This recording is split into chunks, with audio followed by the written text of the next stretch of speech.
So let me begin by starting with a few thanks, and I want to thank the sponsors of this institute, starting with OBSSR.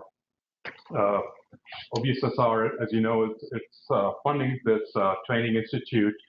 I also want to thank NIBIB for graciously allowing Richard Conroy to participate with us. Oh, sorry. Let me begin. Thank you. And NIDCR, we have Melissa Riddle, who also runs the Trans-NIH Behavior Change program. I want to thank, of course, the MD2K Center.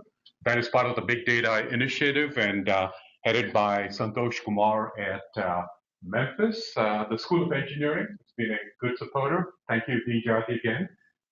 UCLA Health. And finally, our corporate sponsor, Procter & Gamble. As I mentioned to you yesterday, among other things, it has given us a $2,000 award for the best paper. Now, and I can assure you that this will be one of the high points of your career. You look back fondly at this week, and I say that not because of me, but because of the entire village, this extraordinary group of people who have worked to make this happen. I want to thank personally the program directors, Richard Conroy, Santosh Kumar, and the inimitable Donna. But I also want to thank all those who have graciously given their time to be here. They will be with us. There are several from the School of Engineering who are participating. Manish Srivastava, Bill Kaiser. We have the glamorous Julia Hoffman from the VA here, edged out, and several others. We have a world-famous cultural anthropologist. We have behavioral economists. So a professor of music, and you'll see how these narratives all mesh together. We have Peter Piroli from the park. I want to give a special shout out to the group of reviewers. In particular, I want to thank them for their help with reviewing the applications, and you were the chosen ones. And a particular mention to the MD2K staff, Joe Biggers, Barbara, and Brian, who worked to create all that infrastructure so that I can take all the credit for this program.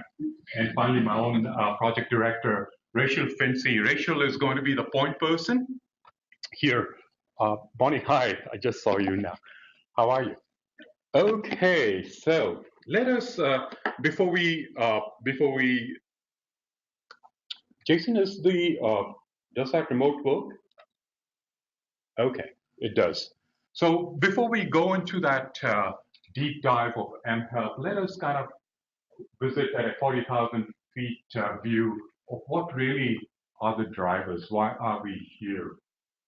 To begin with, the Accountable Care Act, what that has done is that it has introduced a whole group of patients for all the right reasons into the health system. But these are also, many of them have chronic diseases. So the challenges now are how do you provide quality care to a larger group of patients with more complex health conditions.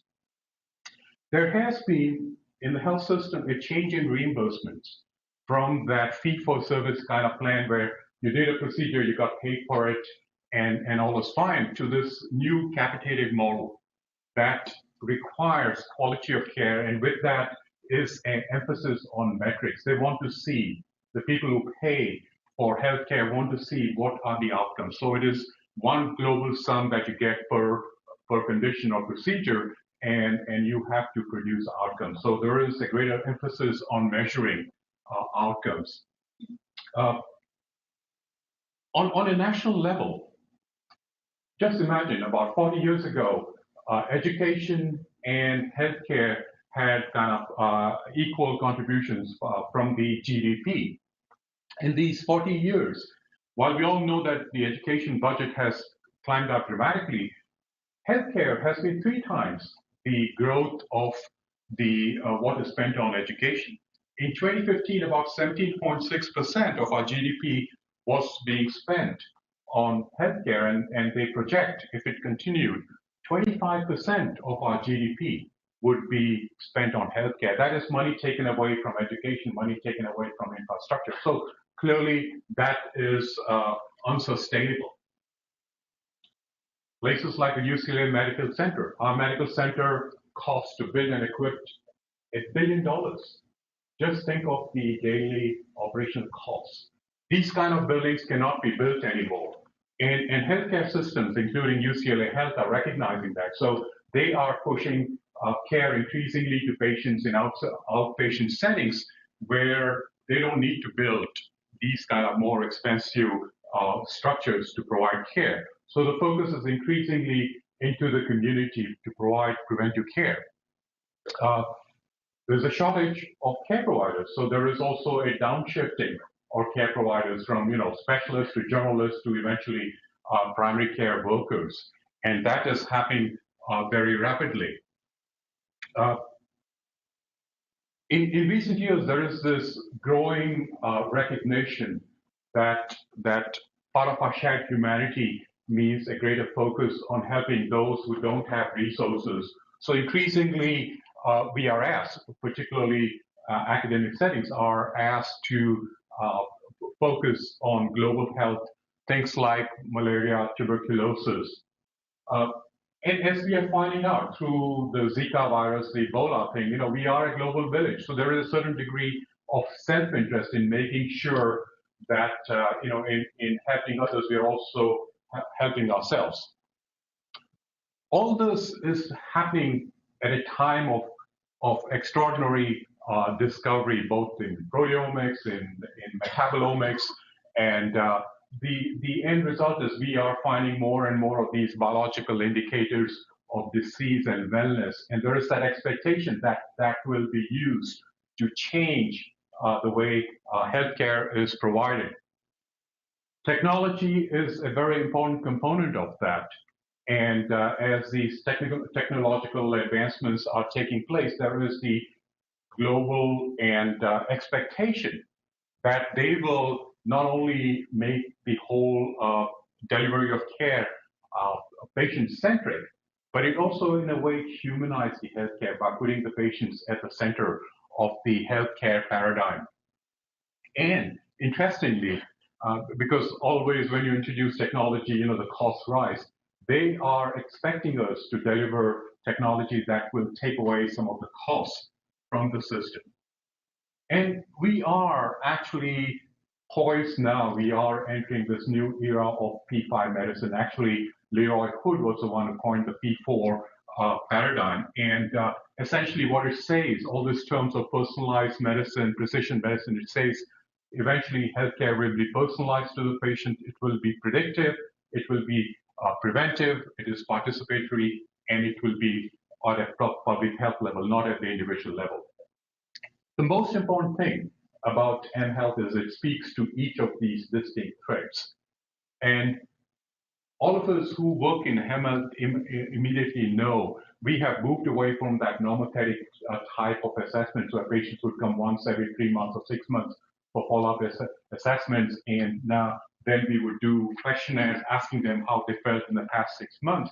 It is changing very rapidly with sensors and all. Now we can get idiographic, snapshots of patients at any given time in their own native environment, and that is a very compelling narrative. So it's quite obvious that the challenges of our times are far greater than can be delivered by any one specialty or any one way of thinking. Unfortunately, our universities are still locked into this 19th century model of departments, which create these extraordinary silos. These are not adapted to the 21st century solutions that we are required to actually deliver.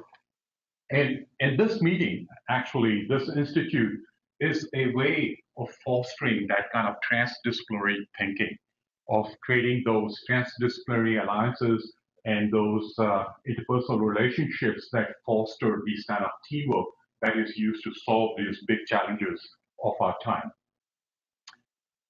All of you were chosen. There was a very compelling a pool of applicants, but each one of you was chosen by this review panel. And I must give a special shout out to Wendy Nielsen, who is now with NSF, and the review panel led by Wendy, helped us choose you. You all had in your narratives, your CVs, your letters of support, something very compelling. And really, as I saw yesterday, they have helped us select this extraordinary group once again. All of you are deep, you are deep learners. You all come with a very deep expertise. What we hope to do in this institute is kind of shape you and transform you into T-shaped individuals, that you have your deep expertise, and we will hopefully foster and help you along with getting these cross-domain skills and attitudes. So when you go out, you come and you go out like a T-shaped scientist. Each of your teams, or each of your 5 teams that you've seen, each of you have very deep expertise in a particular field, and you have kind of overlapping skill sets and attitudes. And each of these teams, they are healthcare people, they have data scientists, all of you are put together for a reason. It's initially disrupt you, but on the other hand, it will expose you, it will shape you, and encourage you to think in ways that you may not have done cannot be done inside of a disciplinary silo. And that is the whole extent. It is less so about the Capstone project that I'll be talking to you about. It's more about the process of meeting with people with very different viewpoints and coming up with a credible solution. So in a sense, the Institute has different phases. This is a phase you've already begun about a month ago. You've identified, you talked amongst yourselves, you identified a problem, you've done some bit of brainstorming. At this point, you will be, over the coming days, working on a mHealth solution that will address this problem. And finally, at some point, you will deliver to us a solution. Now, this being a NIH grant and a project, there are deliverables. And the deliverables are every day, Monday, Tuesday, Wednesday, possibly Thursday. At the end of the day, each team will come back and each team will give us a 5-minute summary of the issues they discussed and where they are, and kind of, brief the rest of us where you are in this thinking process. And each day, as you will delegate one of your team members to be that lead person who will summarize on behalf of the group. Evaluations. I'm told from Mark Hansen. Mark, is he in the audience? There, he's back there. Like I said, he's an educational statistician and educational assessment, and they are behind a firewall. What they do is they do this very methodical, thoughtful evaluation of the learning process, and that is provided to OBSSR and NIH.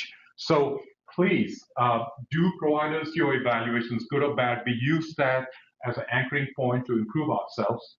Feedback on our faculty, feedback on the teams. If you things you like, things you dislike, please indulge yourself. It is all anonymous. All that we know is that you have participated. Equally important, the number of evaluations provided by each team will eventually factor into the Procter and Gamble award. We will give assigned weights. A defining element of our institute is actually the Capstone Project. So on Friday morning, there is a 10-minute presentation.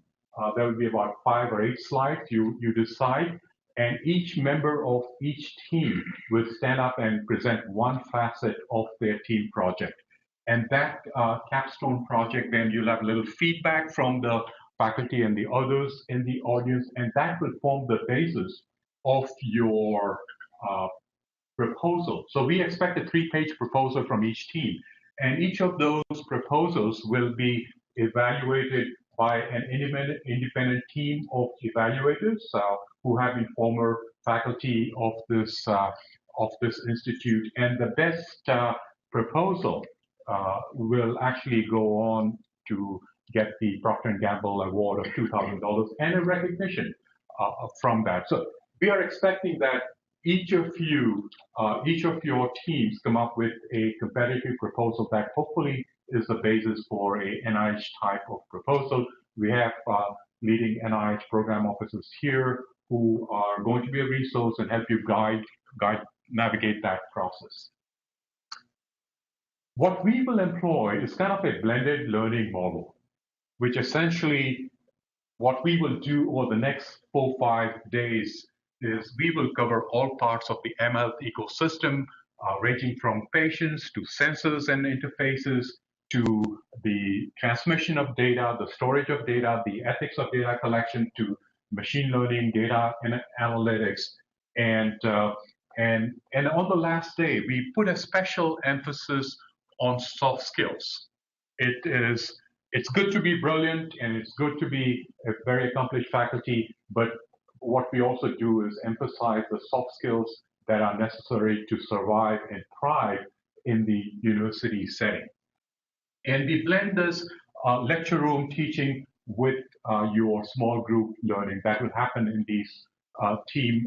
You'll have 2 hours each day after each group of lectures. On a team, what you will do is you'll go back, you have your faculty moderators there, and you will kind of recap what you heard in the lecture, see if it can be applied to your project, and keep moving on. So while you are creating this core common vocabulary and knowledge base, you will also apply it moving forward to your own project. Now, a distinct theme, actually, the main focus of our institute really is health behaviors. If you think about it, that most of the major mutable diseases, cardiovascular disease, cancer, chronic lung disease, or even diabetes, are the actions of the health behaviors, smoking, lack of physical activity. And like I said, of the $17.5 billion that we spend on care, about the $3 trillion that we spent on healthcare, about 75% of that is spent on chronic disease, and 50% of that really is mutable diseases that are caused by health behaviors. So if there is a low-hanging fruit for the mHealth community, it is health behaviors. And we are very fortunate to have some of the most prominent health behaviorists in our audience. So I'm going to call on Donna and then Peter Piroli to step up and deliver.